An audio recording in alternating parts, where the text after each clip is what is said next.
Send your wives to Target and turn the fucking air conditioner on. It's garage time. Here we go. Yes, turn the AC on. It was 84 today. Warm enough. And I got home from work and my house was 78 degrees. The house was about the same, 78.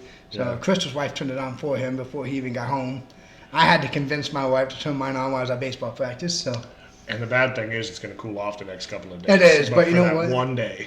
You're not going to sleep in 78-degree temperatures. Like I can't do it. I'd wake up miserable tomorrow. Yeah. Stuffy nose, feeling like crap. So, yeah. No, turn the AC on, even if it is for one night. Did the nice, live episode Thursday night. How'd that go? I think it went great. There were some learning curves. Thank God we kind of had all hands on deck. Yeah, no kidding. I think all the kids made an appearance. We brought a guest on the camera near the end.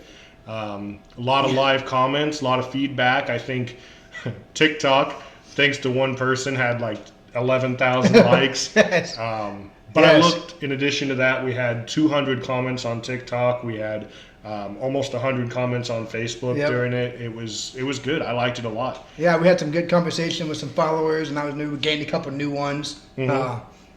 Obviously, had some people telling us what they wanted us to talk about while we were on air. You know, that was fun too. Cool.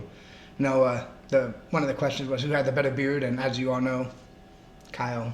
Just for now. That can change. Just for now. I'm shaving mine off. Just clean? Just clean, going clean shaven. Haven't done that in 10 years, so about time. Who knows what's under there? Oh, man. Double chin, probably. 3 or 4 of them. Actually, since we're talking about that, we'll have a moment of silence because there was a great beard that was lost tonight. My brother-in-law, Jake, shaved his beard off tonight. Looking dude. He did not. One beautiful. Do we have a picture? One beautiful beard and a beautiful man as well. Oh, God. Obviously, we also need to shout out Smacking. Our link will be posted. Go in there, order some seeds. It's getting that time. I just spent 2 hours out at the ballpark tonight. First 2-hour practice of the season.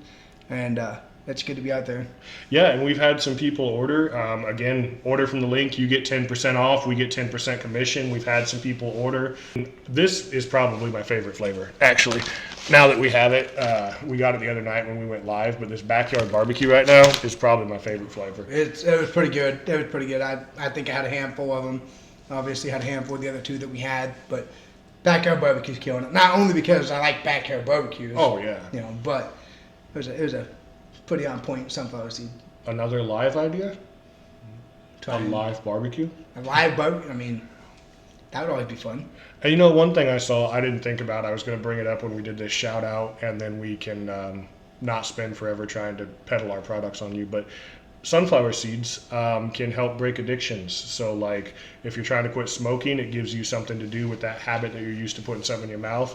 And dieting, if you're trying to lose weight, it's an easy way to get the flavor, crack the shell, spit it out. You feel like you're snacking. Yeah. So pop it in there. It's kind of like, you're not chewing gum or anything. Just spitting out a seed. A little bit of activity with it. I can see that why it'd be a diet thing. Yeah. So I mean, all kinds of benefits you can do with that as well. So so have a smacking good time on your diet. These seeds are smacking. There we go. All right.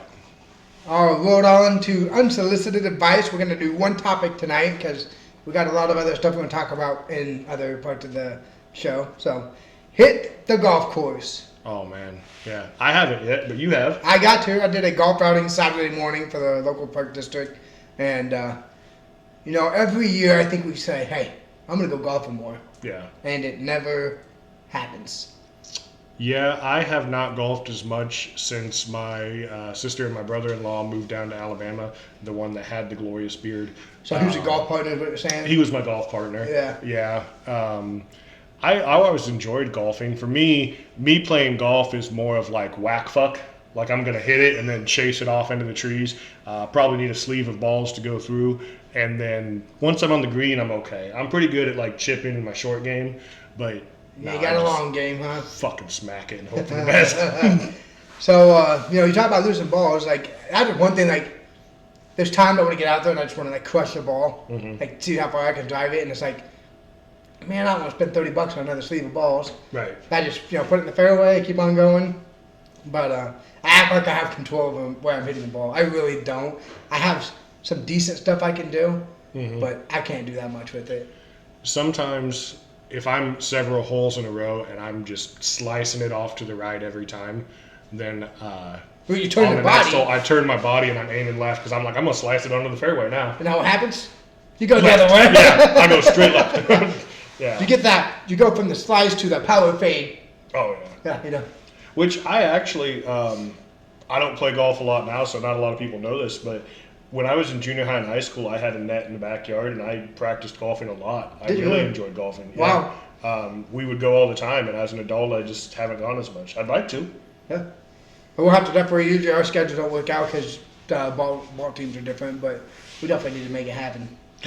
Yeah, and especially, if my work schedule changes here soon and Yeah. I have weekends off, that would be a great thing. Yeah. There is a little bit of a loss of interest with golfing too, which kind of sucks. I read that the number of golf courses are decreasing. I read that a lot of places are losing revenue. We've got a guest star. Got a guest star. Say hi, Asher. Hey, Asher. Say hi. What time is it? There you go. Good time. Hey, can you say what you tell them? Say. He's got a mouthful of food. Say, hey, Chicago. Oh, that's awesome. Oh, okay. When I say it, all right. He's got a mouthful of food. Look at it. So, hey, teach him not to chew with the mouth open. Mouthful of food, yeah, so, Just come out and show it to everybody. yeah. But no, I mean, a lot of golf courses, especially small town, are starting to lose revenue. Right, exactly. And I think that those things that like you did this past weekend with the golf outing and getting out there, playing 9, 18 holes with your friends can help support them a lot. Yeah. I agree. Getting out there, golfing, having a good time is always the best thing. I think smaller golf courses, you see them offering food more often now. Mhm. Like you can get pizza and some sandwiches and stuff like that versus before it was they never had anything. What golf balls do you use? Do you have like a brand? I don't know. No. Whatever I think is gonna fly the best that day. So my grandparent or my grandpa and my aunt, they go disc golfing. Okay. Yeah. So disc golfers usually on golf courses. So when they'll go find golf balls for me, Mm-hmm. and they bring actually a 5-gallon bucket up there that's half full. So it's So I funny. just clean them off and I use those. Yeah, it's funny you say that because my wife's grandpa, avid golfer, golfed all the time until he passed, and he gave me boxes and boxes of golf balls that he no longer decided he wanted over the years, and I have a 5-gallon bucket in my garage too. Nice. Welcome back to New Heights, ladies and gentlemen. Oh, not that. Oh wait, garage time. Here we go. Moving on into our sports segment of the evening. Let's start it off with the Chicago Cubs. All right, so we lost our second series of the season last night. Third. Nope, second. Really? So I looked this up. We lost, obviously, to the Phillies. We won 1, lost 2. Lost that Yep. series. We dropped a series to the Padres. That's number 2. The Tokyo series was actually split because that series that we swept the Dodgers was games 3 and 4 of the same series. Oh. So they won the 2 in Tokyo. We won the 2 in the USA. We split Well, that shit. series. We split the series with the Diamondbacks earlier in the year. Yep. And every other series this year we've won. That's interesting. Yeah. And still haven't played a division game until tomorrow. Tomorrow we play. The Pirates. Yeah. And then- Pittsburgh. Yep. Yep. So this is being filmed on Monday night. So we're getting ready to play the Pirates. April 28th. Yes. We're getting ready to play the Pirates tomorrow in Pittsburgh. And then we go to Milwaukee Yes. and play them in Milwaukee. And then we come back with another important game and we play the Giants at Wrigley. Ooh. So like these next 3 Back to series the West again. could Wow. be huge. Oh, they are big. I mean, you got 2 division series. You've got the Giants right now are leading the NL West. But you're welcome, by the way. Yeah, Yeah, right. we're beating the NL West for you. We've got to get some kind of assist for that, right? Hey, did that work in baseball? Like, hey, we're gonna put these guys up a bit. Half a win. And they're still playing pretty good. Yeah, no, we're playing really good baseball. One of my favorite things I was watching over the weekend, PCA. Oh man. Dude, that guy is killing it. Yeah, he's Batting over 300, leading the team in about every batting category at the moment. It's nuts.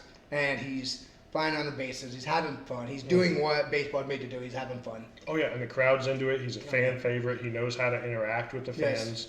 I mean, really, really great baseball from him. We've got 5 Cubs players that have had more than 5 home runs, and we've played 29 games. Yeah. So, what 5 are those? Do you have them? Well, obviously PCA, Tucker, Dansby has 4, so I don't think he's quite there. Kelly obviously would be 1. Oh, yeah, Coach and Kelly at 5 in like one game. Suzuki got 5? It'd have to be Suzuki. I think it'd have to be. Yeah. And then I can't think of the 5th player. I don't think it would be Amaya. He's got to be close. It's probably Hap. You think Hap has 5? Could be.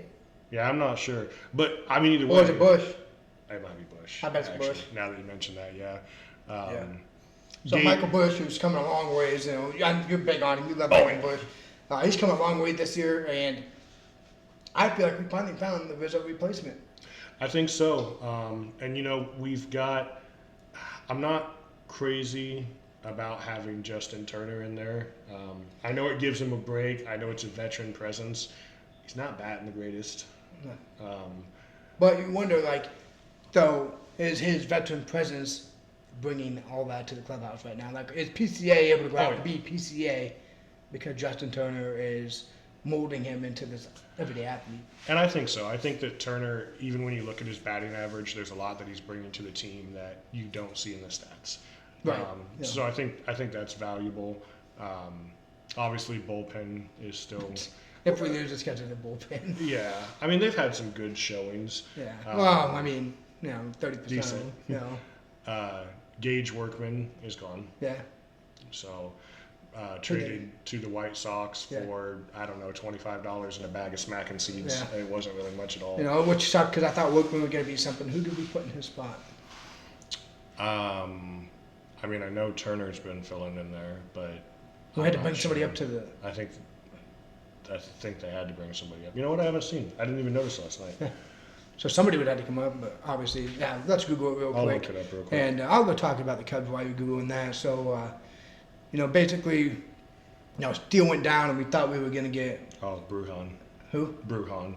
Oh, yeah. Has been filling in. Yeah, he's been filling anyway. Yeah. But, Steele went down and we thought we were going to get Javier Assad, who then turned around and got hurt. Got hurt again. So Assad, who had a lot of reps last year, started some games, hasn't been healthy this year, and it's been hurting us. It has been. And I don't know, obviously not right now, like we talked about, these next 3 series I think are crucial. You've got the Pirates, you've got the Brewers, you've got the Giants. Early season, yeah. But once you get into May and we get to that easier part of the schedule, do you call somebody up and give them a chance? You have to. I mean, because it's a long season. It is. I mean, and it's proven that our starters probably aren't going to be able to handle the whole season. It's proven that. I mean, Imanaga had a couple of games. His last start, actually, he got shelled. Right. And that's going to happen. You're not going to pitch 28 decent games and not have, especially when you're playing that type of a schedule. Right. And I remember looking at Imanaga's stats, or starts, and they were against, the Padres twice, the Dodgers twice. So, oh, yeah. He's pitching against the good teams. Right. He's played great competition. Ben Brown has honestly been good for what he's been put into, but I think has to play more than what we wanted him to. Yeah, no, I don't think he was expected to be in this big of a role yet. Right. Yeah. Tyone, it depends. He's a good matchup for certain teams, and certain teams he gets shelled to. But I mean, we've got a great farm system. Maybe it's time to give somebody a shot. I would like to see Cade Horton come up. That'd be nice. Yeah, that's one of the names I was thinking. I mean, I think he can go hand in hand with Ben Brown. Put Brown in the bullpen, let Horton start a few games, flop him. So 4 years ago on this day, there was a Cubs player that struck out Freddie Freeman, and he's still a free agent. Freeman? Mm-hmm. Freddie Freeman's still a free agent. No, there was a Cubs player that struck out Freddie Freeman, and he's still a free agent. Oh, yeah, who's that? Anthony Rizzo. If we can't bring him back to play first, can he come in and pitch? I mean, come back, play first, DH, pitch, whatever. I mean, if you can strike out Freddie Freeman, you should pitch. We're really in need of that 65-mile-per-hour four-seam. Yeah. Is that a changeup? No, that's a four-seam. That was his fastball. So, well, let's keep it on going. Enough Cubs talk for tonight. We can do it all night long with the Cubs. Oh, for sure. I mean, never can stop. Let's talk about Ashton Jeanty's contract. Yeah, so we talked about before the draft that we didn't think you probably needed to reach and take him in the top 10. No. And obviously the Raiders did. Took him at number 6, and that comes with some guaranteed money. Yeah. So what was the total guarantee? 31.8 guaranteed. 31.8 guaranteed. And the only person who gets more guaranteed money than him Is somebody we've tried to get to follow this podcast. Oh, well, we try to get everybody to follow the podcast. That's true. Saquon Barkley. Saquon Barkley. So think of like CMC, Derrick Henry, Joe Mixon. They're all making less money. They're making less money than a rookie that just got drafted. And here's the thing. He hasn't signed this contract yet. So did he ask for more? That 31.8 is guaranteed money. So I don't remember exactly how much Saquon's contract was, but if you add another, I don't know, $8 million on there, are you getting pretty close? Gotta be. I mean, well, I feel like Saquon was like $33 million over 3. That's what I thought. Yeah, that's what I thought. $33 million over 3. So he's at 31.8. Over 4. Right. Wow. And that's not signed yet. It can't go down. My thing, so if I'm GT, like, do I want more? Absolutely. I mean, his floor or his ceiling was Emmitt Smith, and his floor was like Walter Payton. So he's the Hall of Famer, right? You might as well not even let him play the game. He doesn't just retire his jersey. It worked for. Oh, never mind. Right, yeah. So if I'm him, like, I feel like he should just go in and play on that contract. I think you are making more money than me, you, and 20 other people combined are ever going to make in a lifetime. Well, and you're the second highest paid running back in the league. Yeah. And you haven't had a carry yet. And exactly. You haven't played it down. You haven't played a single snap of NFL ball. I think, despite the fact that his expectations are high and his college resume looks good because of stats, against shitty teams. I don't think that you get greedy and ask for more. I hope not. Especially when we're seeing a shift in the college and the NFL system right now that is kind of bucking against those greedy. Yeah, it really is. I mean, players. We'll get to more on that later. But I mean, just bringing it to light, Jeanty is going to be highly overpaid. Maybe not highly overpaid. I want to give him the benefit of the doubt, let him prove himself. But definitely hasn't earned any of this money yet. And that's a tough division. Oh, very tough. I mean, you're going to play Denver, who has a stacked defense now. I mean, they already had a defensive player of the year corner. Right. And then they added an All-American corner on the opposite side of him. And maybe I'm kind of wondering if he's the start of where we start to see a shift, because the NFL changes, just like everything. It does. Right? Trends come back, trends go away. Yep. And we've talked a lot about how a running back is undervalued in the NFL. 100%. I think Saquon did a lot to change that last year. Yep. Henry. Henry did a lot to change that. If Jeanty can play well, he may change that. And we've seen, which again we'll talk about more in this episode, the quarterback's a little undervalued in this year's draft. Well, 100% was. So are we starting to see a change where we're going back to the running game? Oh, I think so. I think, some of the running backs like Henry, Saquon, Mixon, heck, I could even go back to Pittsburgh with Le'Veon Bell. Mm-hmm. I mean, he had the most carries 2 years in a row and did it on the franchise tag, and he was wanting guaranteed money. And I always say, like, you get franchise tag once, sign it. You get franchise tag twice, that's bullshit. It is bullshit. Like, especially when you produce. Right. But obviously at the end of the day, these guys are playing on money that you and I are never going to see. Oh, yeah. So. And I don't understand. To me, the running back is a valuable position. And, we grew up where there were stud running backs when we watched football. But I don't know who you're talking about. Being able to control that time of possession, being able to take a first down and pick up 3 or 4 yards is huge. Yep. And we got so pass happy with the NFL. I'd love to see the running back come back. Oh, yeah. And that's the thing. Like, what shocks me is as pass happy as the league had been these last few years, who's throwing for 5,000 yards? Yeah, I mean, it's not there. I mean, you had Drew Brees doing it every year. Mm-hmm. Brady, Big Ben, they'd pop in. Now it's like, have we had somebody in 5,000? Has Mahomes hit it? Lamar? I don't think either one of them have hit it. Mahomes got close to the touchdown record a few years back. But that's what I'm saying. Like, it's the running game's coming back a little bit, but we're a pass-happy league. Mm-hmm. We're just not getting the stats for it.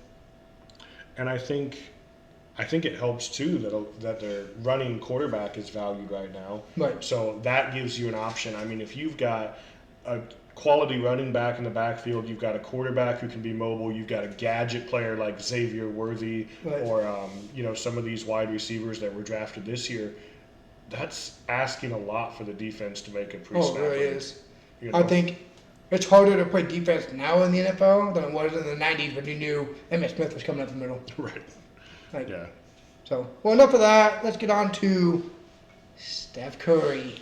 Steph Curry. So, Steph still balling. Yeah, and he just turned 37. 37. Yep. And that's so, I guess part of me, I wanted to put this on here because I think the NBA is getting a lot of hate for the minute control now. But you look at it, LeBron and Steph, these dudes are old. Yeah. They should, Oh, I'm old. they're old for the NBA. Oh, okay. How about that? All right, Does that that's work fair. better? I like that. And they shouldn't be playing. Like, I looked at one of the stats the other night.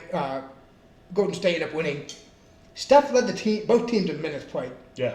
It's like, so are they doing minute control so that Steph can play the entire postseason? Obviously, that's a smart move.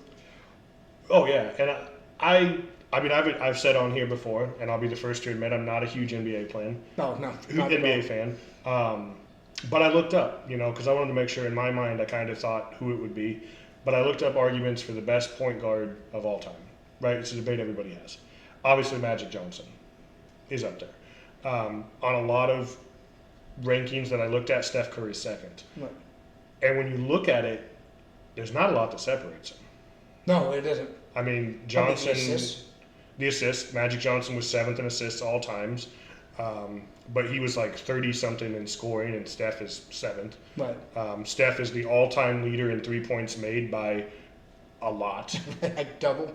Almost, yeah. He's got over 4,000, and the second place of all time is James Harden, and he's got 3,100. James Harden second. I know, I was surprised too. I was thinking it'd be Ray Allen or something. Right, and he changed the game. But he did. He really did. I mean, Steph changed the game. Seems to be an all-around good guy. He's 4-time champion. Yep. And I didn't realize, because again, don't really watch the NBA, but apparently there was a moment recently where he looked at his teammates and he basically said, "This is the last ride." And not that it's their last year necessarily, but he feels like this may be their last chance to get that 5th championship. Get that fifth, yeah. And one reason I love Steph so much is his name is never in the paper or the articles or anything for anything bad. Right. The dude stays out of trouble, works his tail off to be one of the best basketball players ever. If there wasn't LeBron, and this is just speculation, right? But if there wasn't LeBron, would there be any player in the last 15 years that would compete with Steph? I mean, you can talk about Durant. I wouldn't put him even anywhere I know, near it. that's what I'm saying. I don't think. And you can say what you want. A lot of people hate LeBron, whatever, but you got your top greats. You got LeBron, and then it's not close at all. Mm-mm. I mean, Steph's getting there. I mean, I think Steph has changed the game in a good way. Well, for some people, I don't like perimeter shooting all day long, but Well, when I look at it, I think about, to put it into football terms, because to me I'm trying to relate to something that I do know a lot about. Right. So obviously LeBron, you're thinking Tom Brady, right? Mm-hmm. One of the best athletes that we've seen in that sport of Right. our generation. That's still playing, because Tom Brady was recently. So if you're saying that LeBron is Tom Brady, Steph is Drew Brees. Drew Brees, Peyton Manning. Right, somebody that got overlooked because there was somebody else that was doing Right. amazing things. Exactly. But also a great athlete. He really is. He's phenomenal. And I was watching the highlight reel. They came back. The series was 2-2. And Steph also played great defense. Yeah. Like, he was playing both sides of the ball. He was hustling. He was getting after it. So maybe that's what you're thinking. Like, I might play some more basketball, but this is the last postseason I'm going to be able to just grind it out. And he's played, when they play tonight, this will be the 152nd playoff game that he started. That's a lot. That's insane. I don't feel like, and no, this could be a different episode, but we could go in and look at stats and see like how many did Bill Russell play, how many did Will, Magic, MJ, Kobe, LeBron, Tim Duncan, Right. Dirk, and see like, because Tim Duncan played for like 20 years too, and he was always in the playoffs. But I don't feel like the power forward center position is as strenuous as a point guard or a shooting guard, So hats off to Steph. Great career. Obviously, he's not done yet. He's going to keep going. Really like watching what he does for the game. Solid athlete, solid role model, great man. Obviously, I'm assuming he's a great father and husband as well. I would assume so. And again, not being a great NBA fan, after thinking about this today, I'd kind of like to see the Warriors win it this year. Yeah, Cleveland's pretty tough this year, but Lakers are still in it. Lakers are still there. So I'm a big LeBron fan. I'd like to see him get it, but personally, I don't. Luka would be his first. I'm saying Luka's my new favorite if LeBron goes. So yeah, but no, not a big NBA fan, but wanted to throw that in there. I was talking to a buddy at lunch the other day, and I'm like, dude, Steph's still getting after it, That's got to be something to talk about. So we're going to do the GTR this week. It's going to be strictly the NFL draft. We had so much we want to talk about with the draft. Every time we talked about picking something for the GTR, it was draft related. So, and there's so many stories here. Like, I know both of our wives heard what you just said, and they're thinking, I'm done with this episode. Oh, 100%. But guess what? There's so many stories here that don't even have anything to do with stats. Well, no, exactly. And they're great stories. Yeah, stay tuned in because we did some research and found some really cool stuff. I'm going to lead it off with one guy that I have come to hate, who shouldn't even have a job, and that's Mel Kiper. Why in the hell can we sit here and degrade all these young kids and be wrong year after year after year? And just honestly, at one time may have been a great analyst, but I'm not a big fan of this quote or this saying because I think it gets overused, but it's time to put him out to pasture. It really is. It's time to let this guy go. Right here. Yeah, bring us in. I mean, this guy, just to remind you, recent years, and some people that aren't big football fans, you may not get this, Johnny Football was going to be a generational talent. Oh, yep. That was a Mel Kiper thing. Lamar Jackson should have transferred to wide receiver because he was never going to be a good quarterback. Blaine Gabbert was going to be better than Cam Newton ever was. This guy right here said Cam was going to lead Carolina to a Super Bowl. I mean, the defense played a role, but Cam went the offense that year. Yep, MVP season. Yep. And then Jimmy Clausen was going to be the next great quarterback in the NFL. Yeah, and he played, 37 career games maybe? Yeah. It was something wild, you're like, damn, what's this guy even doing? So my thing is like, how can anybody give Mel Kiper's word a grain of salt? I don't think you can. Number one pick, Cam Ward. I will admit, if you watched the live draft, I missed the first pick. You did, yes. I went back and watched some highlights, and they brushed right over that kid. 100% did. He came out. They didn't let him really say thank you. They didn't let him relish in the moment, and it was on to Abdul Carter. It was on to Travis Hunter. Clear cut number one from the day. He didn't have a circus. Right. Shut up and played football. Great role model. Great student athlete. That's what you're looking for. Showed up in a simple suit. Yep. No fancy jewelry. No paparazzi. Nothing like that. Just came up, took his pick. He's good. And during the draft, another player, Shadur Sanders, there were multiple videos that I found where he's trying to tell Cam Ward, let's make a rap song. Let's make a TikTok video. Let's do this. He's trying to get attention. Yeah, and Cam Ward literally said, I'm here to play football. Right. And they glazed right over him. And somebody on Facebook, and this was one of the dumbest things I've seen in the last week, so I hope you're seeing this, said, well, they didn't like Cam Ward because he's not a true number one pick. He was drafted first overall. He's a number one pick. There's no disputing that. Right. You may not feel like he deserved it, but like it or not, it's a huge honor to be the first pick in the NFL draft. We're not taking it from a kid. We're not doing that. Exactly. Yeah. And I felt like they glazed over him, so I didn't like that very much. I hope he comes out and balls out with Tennessee. I think he has a good chance to. Really confused because they just drafted Will Levis as well. Yeah, but I think That experiment failed fast. I mean, he's been in the league for 2 years. Yeah. We're going to write him off that quick? Like, it was pretty bad. I mean, he went to a shitty team. Yeah, he did go to a shitty team. Like, and I wonder if there was I hate when a kid at 20 to 22 years old gets shit so quick when he's like, who are you throwing to? And it's Treylon Burks when he's healthy. Yeah. It's like, that dude would be a number 3 on most of these teams.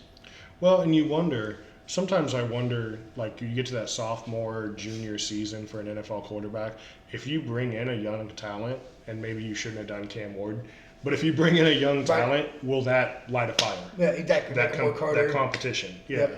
Yep. Honestly, I don't see how Will Levis is going to beat Cam Ward out. No, personally, Cam Ward's a way better quarterback, more level-headed, makes better reads than Will Levis ever has. You know. Who do you think will be the first quarterback to start? That's probably with Cam Ward. I'm thinking Cam Ward, unless Pittsburgh doesn't do anything different. Who did Pittsburgh get? They got Will Howard, who I'm not a big Will Howard fan. I'm not big on that guy, no. But your competition is Mason Rudolph. Yeah. And that's it. That's their quarterback room. Yeah, I mean, you got a guy who, in that division, has been beat up by Myles Garrett several times, so probably doesn't want to play Cleveland anyway. Literally. I mean, you could see Will Howard going in there, which would be great for him. I mean, you got DK Metcalf and George Pickens.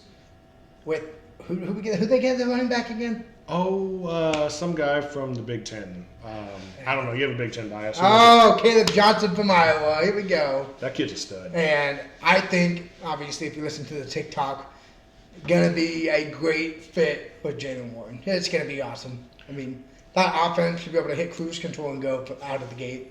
And I kind of already see it because when you watch his college highlights, he's wearing black and yellow.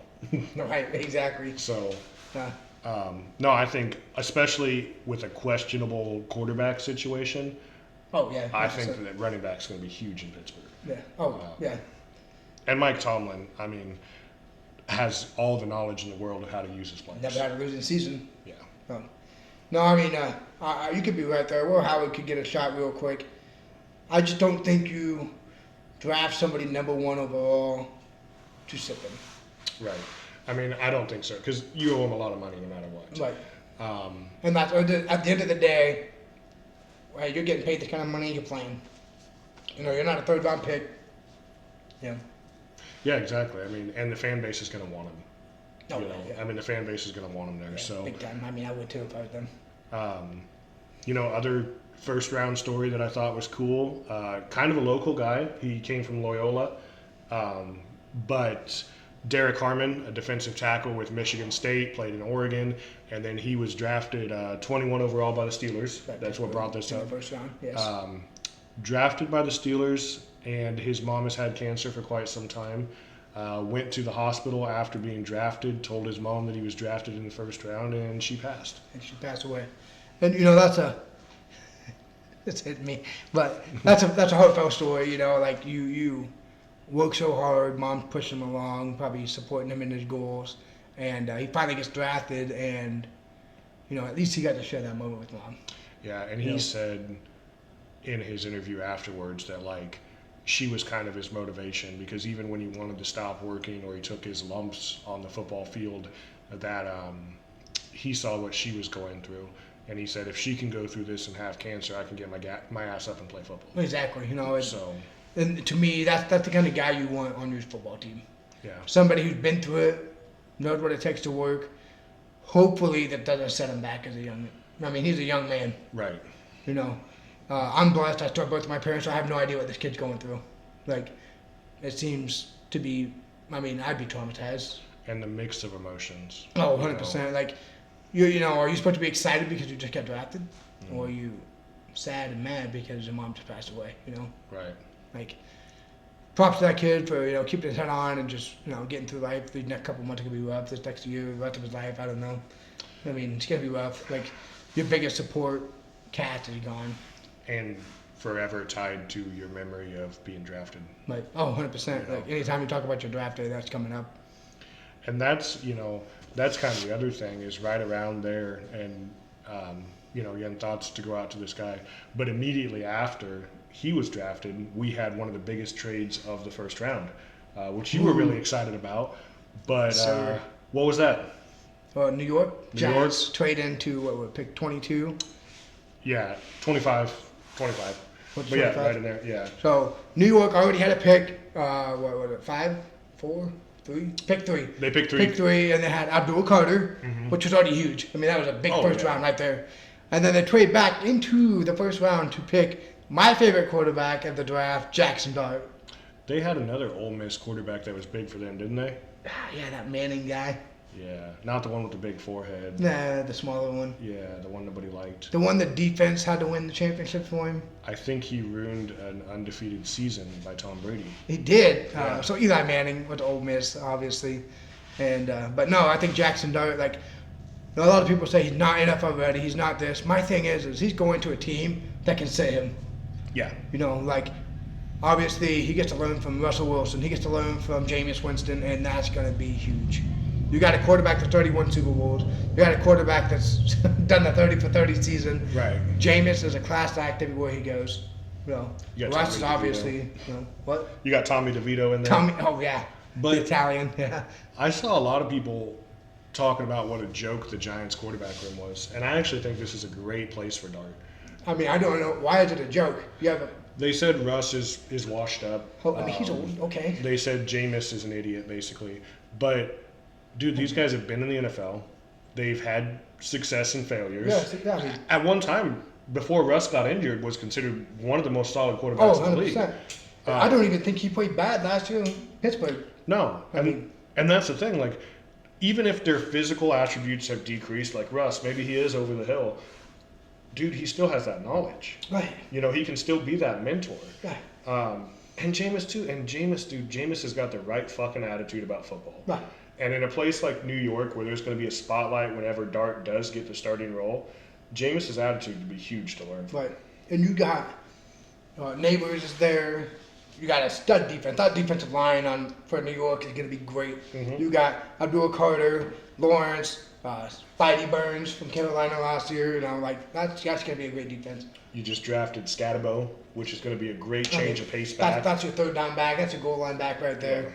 Now, don't get me wrong. Obviously, the Giants play in one of the toughest divisions in football. Absolutely. Washington, Philly, and of course Dallas is going to be tough, even though they'll lose, but they'll be tough. Right. You know, so it's. I mean, that's going to be tough to win games, but you're going to come in there and you're going to learn right. You know.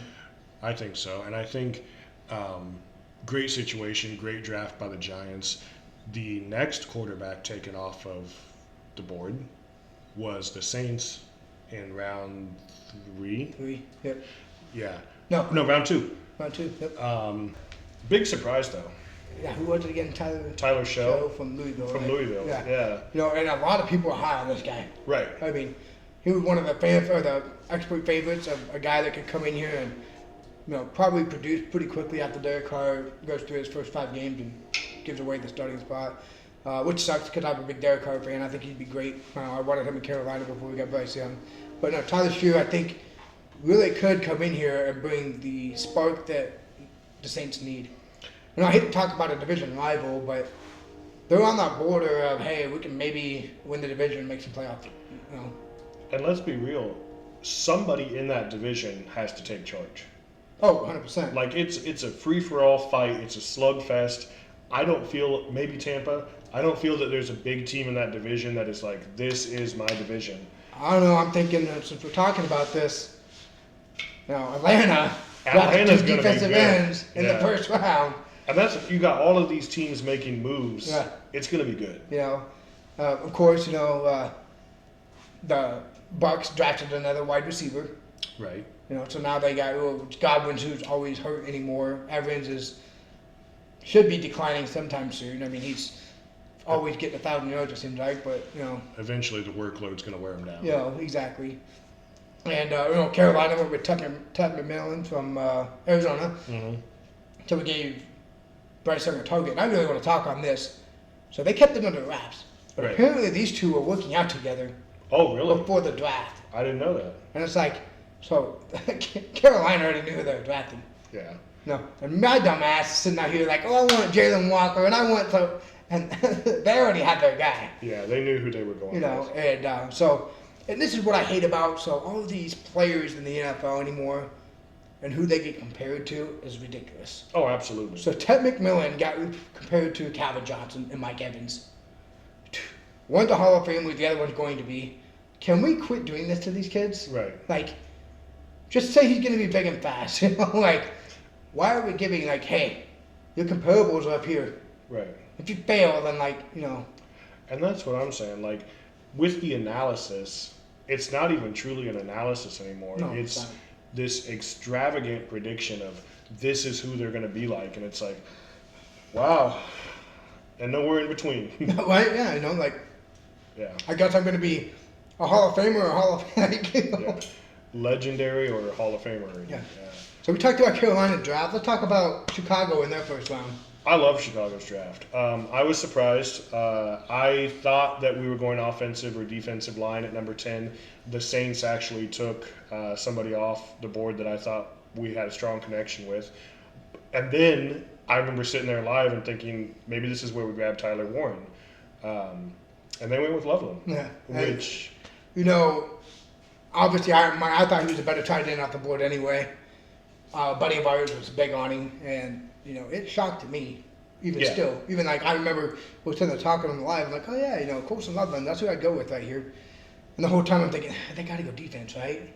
that's what I was thinking. You know? And apparently they tried to move up to even get Loveland. They didn't think he would be that out of there. the commodity. Yeah, they didn't think he'd be there at number 10, and they Wow. couldn't get a trade. I do love, the more that I've watched tape, I do love this pick. Yeah. And maybe that's me, because I, again, go back several episodes. I have an SEC bias, apparently. But I didn't watch a lot of Tyler Warren or Loveland because they're Big Ten. Right. And most of what I watched was SEC football. You were the Big Ten guy. But this guy's a hell of a target, and he's fast. Right. And here's my thing, like, so we have a young quarterback who needs to get the ball out fast. Right. You have Cole Kmet, you have Colson Loveland. Run a double tight. For the love of God. Right. You have so many dump options out of this. You throw DJ Moore in, you throw in a Dunze. Right. I've said this for years. We had Kmet. We went and got Gerald Everett, which I thought would be a decent dump option. Right. And it seems like none of these young quarterbacks, Fields, Williams, anybody that's been in Chicago, can dump it off to Kmet. And he's a big fucking target. Yeah. And now you got a big target here, too, on the other side. Right. One of my favorite picks, though, I am excited about Luther Burden III.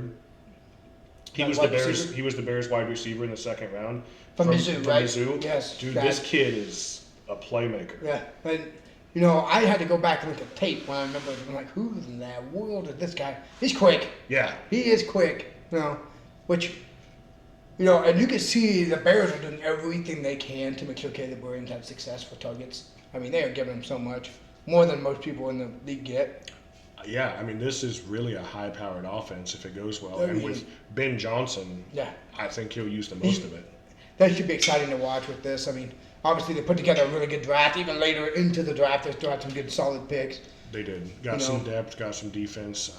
I'm excited to see where this takes Oh, them. 100%. I mean, the NFC North is going to be fun to watch. Oh, yeah. And I think, you know, the other thing with this felt like an odd draft. There was a lot of trench picks. I think there was a record for the most offensive line taken in the first round. Yes, there was. A lot of defensive line, a lot of offensive line, and I love that. Again, are we making a shift towards the running back being more valuable? Right. Everybody's bolstering their trench. But quarterbacks were undervalued. They And were, and I think it's because it wasn't a strong quarterback class. It wasn't. And everybody, obviously the big topic, and this has been to the point that it's beat to death, honestly, is that Shadur Sanders fell. Okay, but did he? Another debate. That's coming up later. But when you look at this, you've got Cam Ward and Dart. We already talked about. They went in the first. Yeah. You got Show that went in the second. And then you didn't have another quarterback taken until the end of the third, which is unheard of. Oh, that was the longest gap between quarterbacks in the modern day? Yeah, they said this was the longest pick between the longest gap between quarterback picks since 1990. Right. And then you've got, and even then it doesn't get better. You've got Milroe and Gabriel Right. in the third, and then you don't have another quarterback picked until Cleveland picks Sanders again. After they already picked Gabriel. Right. Yeah, I don't understand the logic on this at all. And some of these quarterbacks that were picked late were considered decent college quarterbacks. Right. I mean, you got Kyle McCord went in the 6th round. Will Howard just won a national championship and went in the 6th round. Yeah. And again, I'm not big on Will Howard, but still. Riley Leonard went in the 6th round. Yep. And then Quinn Ewers, who, by the way, I'll put this picture up because I think it's hilarious, looked like he was trying to get drafted by fucking Cabela's or Bass Pro Shops. He had every dead animal in the world on the wall. Didn't go until the 7th round to the Dolphins. But see, and that's another guy. He could be one of the ones seeing playing time right out of the gate. Oh, Tua's getting another concussion. I mean, did you see? He can fall down in training camp and get one. Right. Did you see? Because we talked about just a few minutes ago how they give these ridiculous expectations, right? Des Bryant, I don't know if you saw this, made a prediction about Quinn Ewers. Okay. And he said, "This kid is the next Joe Montana." Jesus. Come on, man. Can we not do this? Now that's what I'm saying. Like, let's just throw out these unreal expectations. Let's make, hey, you're gonna be the next Hall of Famer. Yeah. Like one of like the third best QB of all time. Like, and that's why I don't understand. And all right, we'll get into it because we've been kind of tiptoeing it about this whole draft thing. That's why I don't understand. And I'm a dad myself. You want to pump up your kids. You want people to see your kids. Hold on, time out. Sanders falling in the draft was our what were they thinking topic of the night. So, you're right. Let's go. Let's go into it. I'm ready. So, you want to pump up your kid as a dad. You want to pump up your kid as a dad. Understood. Prime Deion Sanders. Overboard. Overboard. You made this kid. If that was my dad, I'd have told him, shut the fuck up and sit down. This is my draft. I don't know if it's true. I haven't been able to find, because here's the thing. If you look up anything about Sanders right now, you'll find 1,001 fucking stories and they all say something different. Right? But, and I talked about that the other day on TikTok, if you watch that video, is that this media circus gets worse and worse. It does. Because of the high expectations. Yes. And now you've got 2 fucking quarterbacks as rookies in a crowded QB room in Cleveland. It's going to be a disaster. It's like a fucking episode of Big Brother where somebody gets voted off every week. It's not even a good QB room to be crowded. Look at Super Bowl champion Kenny Pickett. And Super Bowl champion Joe Flacco. Oh, damn. And massage parlor champion Deshaun Watson. Yeah. But I just think you put way too much expectations on this kid. It got worse and worse, and everybody wanted to talk about how Sanders fell. And regardless of if he fell or not, look at the big picture. All of these quarterbacks fell. All of them did, except for one. All of them, except for, Cam Ward. Well, Cam Ward, you can't say he fell because everybody knew that was going to happen. Right. Dart was about the only one, and Show probably went higher than expected. Right. And the thing is, though, is nowadays we've watched Tua Owens, we've watched Des Bryant, we've seen Antonio Brown. These teams do not want a locker room cancer. They don't want it anymore. And I don't know that fuck it. There's a lot of people that say that Sanders fell because of race. It's not race. Fuck off. The very first black quarterback pick number 1 in the NFL draft was black. And the whitest fucking kid in the draft, Will Howard, went to the 6th round. I mean, you can't look at Will Howard and think that he's not trying to sell you a fucking Bible or something. Right, exactly. This kid is, and fucking Quinn Ewers, again, picture, was sitting there with every dead animal in the world on his wall, boom, Texas, and went in the 7th. People don't want the circus anymore. They don't want it. They want somebody that's going to show up every day, do their damn job, and be good at it. They don't want all this bullshit. Plus, let's talk about his interviews. They were terrible. So I'm in charge of some people at work. If I interview you and you say, I'm better than everybody you have, I'm not hiring you. And so supposedly he fired Deion as his agent. And I don't know if that's true or not, after the draft. Probably would be a good idea, but yeah. I think it would be a good idea, honestly. No, I would want my dad to be my dad. Right. And the people who have been agents for a long time do the damn job. Business and family don't mix. No, never do. Can't mix business and family. But what I saw after the draft, and I said I was very active, and I caught so much flack about this shit on Facebook, but I was very active saying the best thing that Shedeur Sanders could do right now is be humbled by this and get to work. Yes, 100%. Especially now that he has another rookie to compete against. Right. The thing is Sanders went to a QB room that can be won. Yeah, easy. Like, Flacco's 50 years old. Kenny Pickett sucks. Deshaun Watson's going to be gone. And right? Watson, it's obvious nobody in Cleveland likes him. Somebody's got to be the odd man out. The only reason I can't get rid of him is because I think of his contract. They owe him so much money. Yeah, I know. He had like, what, 200 and some odd million guaranteed? Yeah.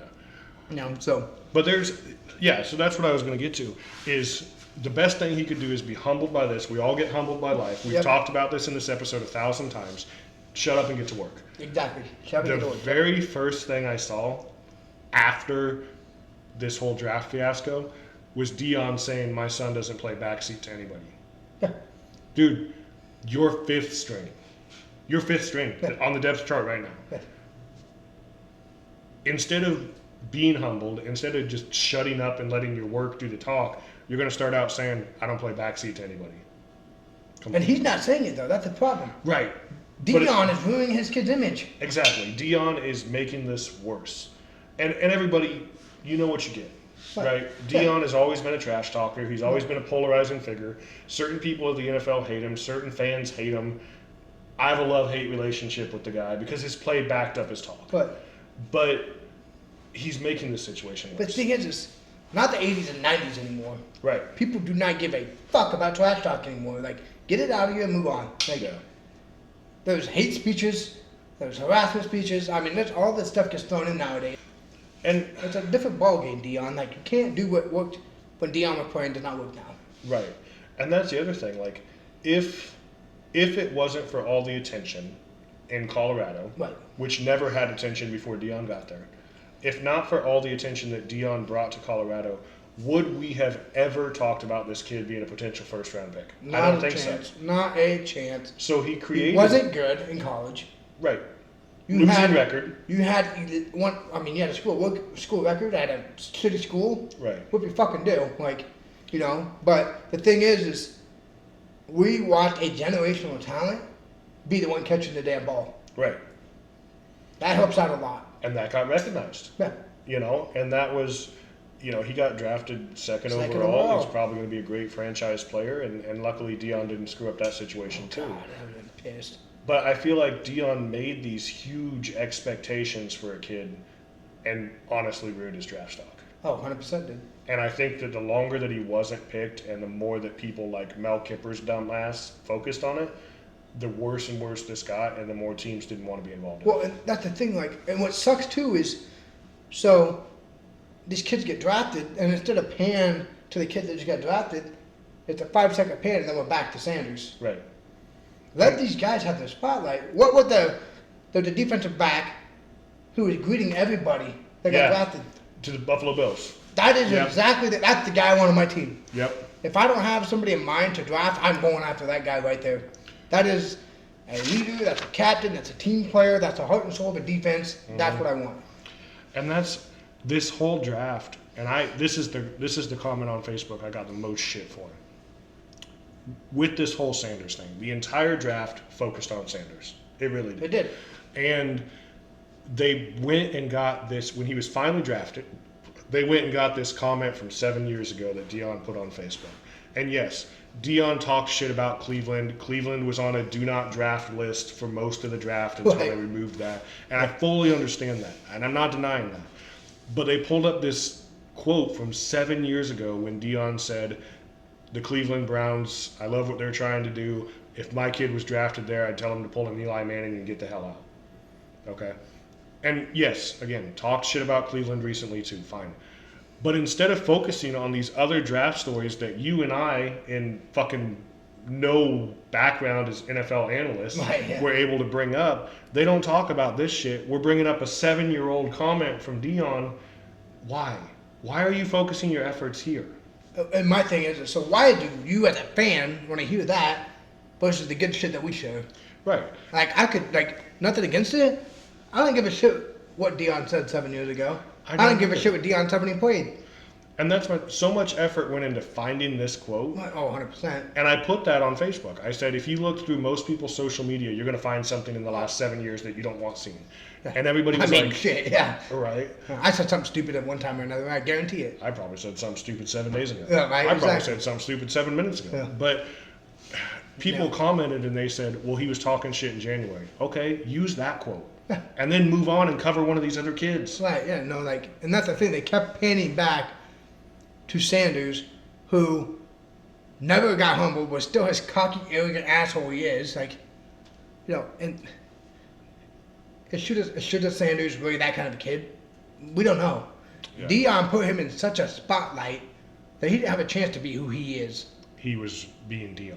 Like, I would like to think that he's more of a humble kid. He's been raised better. And Deion just being a pompous jackass and trying to spur it. I mean, I get it. You're trying to get your kid to the number 1 pick to make the most money you can. I get it. I understand that. But after 4 rounds go by. I don't think he's a bad kid.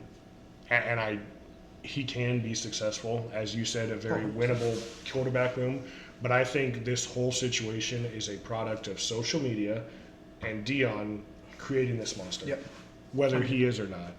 If we're going to talk about it, like, again, well, here we are going with comparisons, and I'm going to use a freaking best of all time, but Tom Brady was a 6th round draft pick. 7th. I think 6. Was he 6th? Okay. So whatever. But he was a late round draft pick who ended up being the best QB of all time because he fucking worked. Right. That's all Sanders need to do now. Put Deion aside, get your ass to work, and get the starting job. And we've both been in situations, and I think most people can relate to this. And please, again, don't think we're just ripping on Sanders. But pain is a big motivator. Oh, 100% is. We've all been humbled, we've all been hurt, and sometimes the best things we have ever done is using that for motivation. Oh, guaranteed, yeah. And that's what he needs to do here. Yep. And another draft story, and I think this is interesting too before we move off of the draft. So the Falcons defensive coordinator, his son, Jax, which I'd laugh because my Jax would probably do this too, took Schroeder's phone number and prank called him during the draft. Which is low. It's low, and then he filmed the whole fucking thing, and then he posted it. Yeah. So you knew you were getting caught. I think there are going to be some bad repercussions coming from that, as there should be. Right. Like, this is a young kid who's sitting there waiting for that dream phone call. And I get it. It's just supposed to be a harmless prank, but it's not. That's not. I mean, you're talking. That's $1 million prank, multi-million-dollar prank. And especially to a kid that you're kicking when he's already down. Oh yeah. Because right or wrong, he expected to go higher than he did. Yeah, 100%. Like, and why wouldn't he with the way everybody talked about it, But, kind of. And I don't want to say shame on this kid for making a prank because it's a good prank. Just not in that kind of circumstance. I hope it doesn't lose his dad his job. Ooh. I mean, honestly. I don't know how. I would like to think that you're not going to hold the dad accountable because it is an adult male. Correct. Like he is an adult. So he knew what he was doing. I think what most people on Facebook are arguing about is he wasn't able to maintain the privacy of that information, and for that he can be accountable because he did let the phone number slip. But I would hope that he may be fined, he may be suspended of some sort, but hopefully wouldn't lose his job over this. Oh man, that's I don't know how you could make a guy lose his job over what his kid does. I like to think that if my kid's out being a jackass, I'm not gonna get fired from my job. Right. Like you can't control it, You brought up something funny earlier, and I really wanted to make sure this got on here. But what is another funny draft story with a player that got in trouble several years ago? Speaking of Tom Brady and the Patriots. Oh, Gronk. Gronk. I loved this, dude. So obviously Gronk has it's been like aired before. He's talked about this, and basically when he got drafted by the Patriots, he got on stage with all his buddies, got in a group, and was like chanting something. Yeah, just getting hyped up. Yeah, getting hyped up. Yeah. And basically Belichick calls him and says, "Gronk, get off the fucking stage. Right. Enough is enough. Enough is enough." And it's like he's like, "I've been with the Patriots for 5 minutes. I'm already in trouble." Like. Oh, that's awesome. I mean, and it's cool to see that Gronk never changed who he was. Right. Belichick let Gronk be himself, and look at him, Hall of Fame. Oh yeah. And everybody knows his character. Oh yeah. And I think he probably added a lot to the locker room as well with his character. Going to work with somebody that charismatic every day. You know, oh yeah, like would be great. Like you never, Gronk's gonna be here. He's gonna be in a good mood. He's gonna be hyped up. Like, and even in a career that he was riddled with injuries, it seemed like he was always a positive guy. So I guess the last thing I think we probably do need to bring up since we're there is Belichick. yes. So Bill Belichick is former New England Patriot great coach, now coaches the University of North Carolina Tar Heels. Yeah. And you found out today that. So the big thing we've kind of kicked around talking about him for a while now, but he's 70-something years old. I'm not sure exactly how old, and he's dating a 24-year-old Instagram model who is helping control his social media and who is helping Control him. Honestly, yes. There's been stories coming out that when she emails his son, that she says, you will refer to him as Mr. Belichick. You don't need to call him Dad or Bill in emails. Most recently, there was an interview where, and dude, the beach thing. Did you see the beach yoga where fucking Belichick was laying on his back like a turtle? And I'll post that picture too. But most recently, there was an interview for the University of North Carolina, and they were asking him several questions. And the clip that's gone viral is that he's sitting there answering questions, and he's in his normal holy hoodie t-shirt, and they said, how did you and her meet? And he glances at her, who is right off a camera, and looks back at the guy and says, we agreed not to talk about that. Super awkward. Oh, so OnlyFans. Exactly. Right. Yeah, super awkward. But as I dug into this more, that happened a lot during that interview. Like, apparently while he was answering questions, she was just off screen doing this, or like trying to control his answers. Right. To the point that now, today, the University of North Carolina released something and said, this is starting to affect your coaching. And you hate to see that. But my thing is, like, you're in your 70s, you have this Instagram model of a girlfriend. Why the hell are you continuing to work? You have nothing left to prove. Nothing. Nothing left to gain. You should be a multi-millionaire right now. Like, and is the Tar Heels football program really in a place that you want to be in right now? I mean, not since Drake May left to go to New England. Drake May left. You just lost Amario Hampton. Yeah. Like, you're going to rebuild. Right. Is that something at 70-something years old that you want to spend your time on? So here's my thought. With the NIL and the way everything is, good move by Carolina, the North Carolina Tar Heels. We bring in this legendary NFL coach. Oh, yeah. Who the hell doesn't want to go play there? Well, yeah, and maybe like, that's... Like, coached by this guy that coached Tom Brady? Hell right. Yeah. I got 45 quarterbacks on my roster now. Like, it's thinking that's the next big thing. Yeah. And do you think that with a lot of these great NFL coaches coming back to college and with the NIL, I mean, many people said that some of these quarterbacks that were drafted late could have made more money if they stayed in college. Does the college almost take the place of the Canadian League? I mean, do we we see players that shun the NFL and say, I'm going to stay in college? I mean, if you're not going to be, like a top 14 pick or something, you're going to make more money. Yeah. Maybe it's after the first round. I can't remember. I was trying to do some research on that to see, like, how far you'd have to go to stay in college to make more money as an NIL versus what your NFL contract would be. It might be out of the first round, but yeah. So if you're not guaranteed to be in that, absolutely stay. Plus, you get to be a kid, right? And you're the man. Yeah. I mean, again, look at all of these people that were humbled. Ewers, Sanders. Honestly, Dylan Gabriel is now going to fight for a job. Will Howard. At Ohio, at Texas, at Colorado, at Oregon. These guys were the man on campus. Yeah. And now you're just another guy fighting for a job. Ewers was losing his job. Oh, he was going to lose his job. And that writing was on the wall. No. But he could have found another team. He could have returned. Tennessee. UCLA. There you go. But no, so I don't know. All kinds of stories with the draft. You just witnessed a whole episode where we found stories to talk about, and it didn't all have to be Sanders. Right, yeah. And fun episode to talk about. Like, we've been wanting to do something like this. So it's mainly sports oriented, and the draft is going to be in that topic. Obviously, we're both big football fans first, I believe. Then Kepler a close second. Oh yeah. But then Iowa is probably a close second and a half. So. Well, it's pretty far down the list for me. What? It's pretty far down the list for me. Well, I mean. But that's okay. Our Iowa followers are starting to like us. So. That's true. Go Iowa. There it is. Yeah. At least it's not. Bama. Bama, Georgia. Yeah. Tennessee. Yeah, Tennessee. Yeah. For a long time, Kansas was rivals, and now we're in the SEC, so I don't really know who our rivals are. Everybody in the SEC is a rival with each other. All 50 of them. Right. Same with the Big Ten. Right. Well, it's like the Big 25 now, but yeah. Yeah. Well, I do want to give another shout out. So you saw our Smacking Sunflower Seeds earlier. We are actually, as fantastic bearded men, very attractive, very desirable by everybody watching this episode. We are now affiliates with the Badass Beard Company.